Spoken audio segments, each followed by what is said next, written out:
ప్రణయ్ మీది joint family అని విన్నాను నేను. ఓకే, అత్తగారు, బావగారు, అక్కయ్య గారు, పిల్లలు, ఇట్స్ లైక్ 8-10 మంది ఉంటారు. జనరల్గా ఈ రోజుల్లో పిల్లలు దే వాంట్ న్యూక్లియర్ ఫ్యామిలీస్. అంటే నేను మా ఆయన తర్వాత పిల్లలు పుడతారు, మేమిద్దరం మాకిద్దరు టైప్ ఒక 3-4 ఉంటారు. Nobody wants to live with their parents. అటువంటి సిచ్యుయేషన్ ఉంది ఇప్పుడు. అది గుడ్డా బ్యాడా లేకపోతే అది రైటా రాంగా అని నేను ఒక డిబేట్ చేయట్లేదు. బట్ ఇప్పుడున్న ఈ సిచ్యువేషన్లో జాయింట్ ఫ్యామిలీలో ఉండాలి అని అనుకోవటం అన్నది what kind of opinion you have on that? నేను జాయింట్ ఫ్యామిలీ నుంచే వచ్చాను. అబ్బా 30-40 మంది ఉండేవాళ్ళం. ఇంతమంది పిల్లలం మేము. నేను చూసేసాను జాయింట్ ఫ్యామిలీలో ఎవరి మెంటాలిటీ ఎలాంటిది, ఎవరు ఎలా ఉంటారు, ఎవరు మంచి వాళ్ళు, ఎవరు వాళ్ళని మత్తుతూ ఉంటారు, ఇవన్నీ నేను చూస్తాను. కానీ డీల్ చేయడం తెలుసు. అండ్ నాకు ఇష్టం, నాకు మనుషులు కావాలి. నేను ఒక్కదాన్ని ఎప్పుడూ ఉండలేను. నేను బోర్ ఫీల్ అవ్వను, కానీ నేను ఒక్కదాన్ని ఎప్పుడు ఉండలేను. నేను ఒక్కదాన్ని ఉంటే చాలా సఫకేట్ అయిపోతాను. నాకు అందరూ కావాలి. రఘు వాళ్ళది జాయింట్ ఫ్యామిలీ అని తెలిసినప్పుడు నేను చాలా హ్యాపీగా ఫీల్ అయ్యాను. అత్తయ్య గారు ఏంటంటే తినకి పెళ్ళైపోతే ఇంకా హ్యాపీగా ఆశ్రమానికి వెళ్ళిపోవచ్చు కదా, నాకు ఒక బాధ్యత తీరిపోతుంది, తిన ఒక్కడే ఉన్నాడు, తిన కోసమే నేను ఉన్నాను ఫ్యామిలీలో అన్నట్టు ఒకసారి చెప్పాను. నేను అన్న చూసుకోండి, మీరు వెళ్ళిపోతే నేను మీ అబ్బాయిని పెళ్లి చేసుకోను, ఇప్పుడే చెప్తున్నా. మీరు ఉంటానంటే నేను రఘుని పెళ్లి చేసుకుంటాను, మీరు వెళ్ళిపోతా అంటే నేను ఏం చేసుకోను రఘుని, నేను నా మొహం వాడి మొహం నేను చూస్తూ కూర్చోవాలా, వద్దు, నాకు అలా ఇష్టమే లేదు. పెళ్ళంటేనే 2 ఫ్యామిలీస్ ఇలా కలిసి ధూమ్ధాం చాలా సందడిగా పండగలాగా ఉంటుంది. అలాగే జరిగింది. బుజ్జిగాడు మా ఇంట్లో బుడ్డోడు అక్కడ ఉంటాడు, రిత్విక్. నాకు ఎంత ఇష్టమో వాడంటే.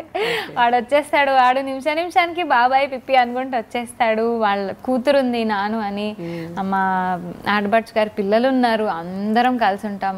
పండగలాగా ఉంటుంది, చాలా సందడిగా ఉంటుంది. సూపర్ అట్మాస్ఫియర్ మా ఇంట్లో. జాతకరీత్యా కూడా కొన్ని డివోషనల్గా జాతకరీత్యా కూడా మా అన్నయ్యకి కొడుకు పుట్టిన తర్వాతనే ఇంట్లో వాడు రావడమే శుభకార్యాన్ని తీసుకొని వస్తాడు అని జాతకంలో ఉంది. అందుకనే 2 ఏళ్ళు పీడించిన ప్రణవి ఆఖరికి ఒప్పుకుంది. వాడు పుట్టాడు, నేను పీడించానా, మళ్ళీ నేను పీడించానా అంటే ఆ అబ్బాయి రాక నీ రాక 2 ఒకసారి వాళ్ళ కాబోయే పిన్నిని తెచ్చుకుంటాడు అనేది మనకు చెప్పిన ఇదనమాట.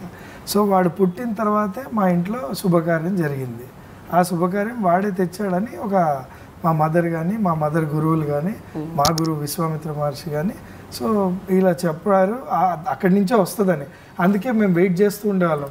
మా అన్నయ్యకి ప్రెగ్నెన్సీ మా వదిన సో స్టార్ట్ అయింది, ఇది ఇప్పుడు పుట్టి అబ్బాయా అమ్మాయా, డెఫినెట్గా అంటే అబ్బాయా అమ్మాయా ఇవన్నీ మనకు తెలియదు.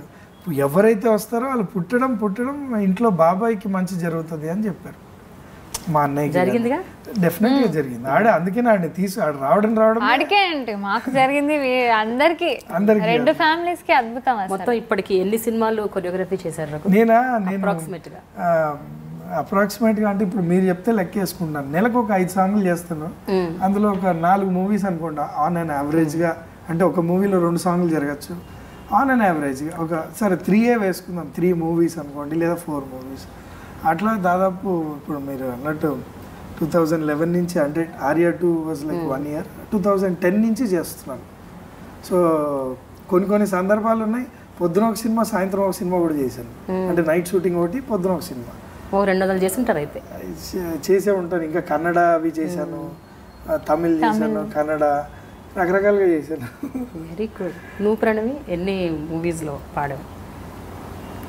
ఏమో దాటిందేమో 200-300. పోటీ పడుతుంటారా? నా నంబర్ ఎక్కువ, నీ నంబర్ లేదా? ఏం లేదు. మూవీసే కాదు, సీరియల్స్, జింగిల్స్ చాలా ఉన్నాయి. చాలా మందికి తెలియదు నేను చాలా పాడాను. చందన బ్రదర్స్, చందన జింగిల్ ఇప్పటికీ అందరి ఇళ్లలో మోగుతూ ఉంటుంది. గంగా అవి చాలా పాడాను. చాలా పాడావు. అండ్ అదే కాకుండా అసలు ఫస్ట్ సాంగే 6th క్లాస్లో పాడావు కదా? హేలో, సంతోష్ శివన్ గారి మూవీ. అవును, ఆ మూవీకి వచ్చింది. అవును, నేషనల్ అవార్డు వచ్చింది. మూవీకి నేషనల్ అవార్డు వచ్చింది. But I'm sure you must have felt great. అసలు ఫస్ట్ నువ్వు పాడిన మొదటి పాట ఆ సినిమాకి నేషనల్ అవార్డు రావటం అప్పటి నుంచి నాకు కనీసం ఇంట్రెస్ట్ వచ్చిందా లేదా పాటల మీద? అప్పుడు నాకు బొమ్మలు కొని పెట్టారుగా. ఓహో, నాకు రెమ్యూనరేషన్ దాంతో ఏం లేదు. నేను తినకు చెప్తుంటా అప్పుడప్పుడు సోమాజీ కూడా మేము వెళ్తూ ఉంటాం. చూడు నేను ఇదే హోటల్లో ఇడ్లీ తినేదాన్ని, నాకు ఇడ్లీ పెట్టిస్తే డబ్బింగ్ చెప్పాను నాకు ఇడ్లీ కావాలి. నాకు ఇడ్లీ అంటే నాకు ఎవరికి ఇష్టం లేవు, నాకు చాలా నచ్చుతుంటాయి. నాకు ఉప్మా అంటే పిచ్చి, నాకు ఉప్మా ఎంత ఇష్టమో, నేను రోజు చేసుకుని తినమన్నా తింటా, చాలా బాగా చేస్తాను నేను ఉప్మా. తినకి డోకు భయం ఎందుకైతే అంటే ఇప్పుడు ఈ ఏజ్లో కూడా అంటే పెద్ద ఏజ్ ఏం కాదు, కాకపోయినా చిన్నపిల్లలాగా ఉంటుంది కదా. రేపు పొద్దున పిల్లలు పుట్టిన తర్వాత వాళ్ళకు తినకే పెద్ద పోటీ ఉంటుంది అనుకుంటుంటాను. నాకు నువ్వు జరుగు, నాకు కావాలి అన్న అంటారు. నీకు ఇంకా ముందుంది గడ్డు కాలం. సో అలా అనమాట. నాకు ఉప్మా ఇడ్లీ ఇవి ఇస్తే నేను డబ్బింగ్ చెప్తాను, అలా చెప్తూ ఉంటా. అప్పుడు ఇగో ఇక్కడ తిన్నా నేను ఇడ్లీ, అక్కడ ఆంటీ ఉప్మా చేసి పెట్టేది, ఇక్కడ స్వగృహ ఫుడ్స్ ఉంది, ఇలా ఉంటుంది. బట్ రఘు చాలా ఫుడీ పర్సన్ అని విన్నాను. ఎస్, అవును. మరి అంత ఫుడీ మ్యాన్ అసలు ఎట్లా how are you controlling your food? అసలు కంట్రోల్ చేసుకోవడం నేను దాస్తాను ఇంట్లో, నేను దాచిపెడుతూ ఉంటాను. తినకంట నేను పడనివ్వను.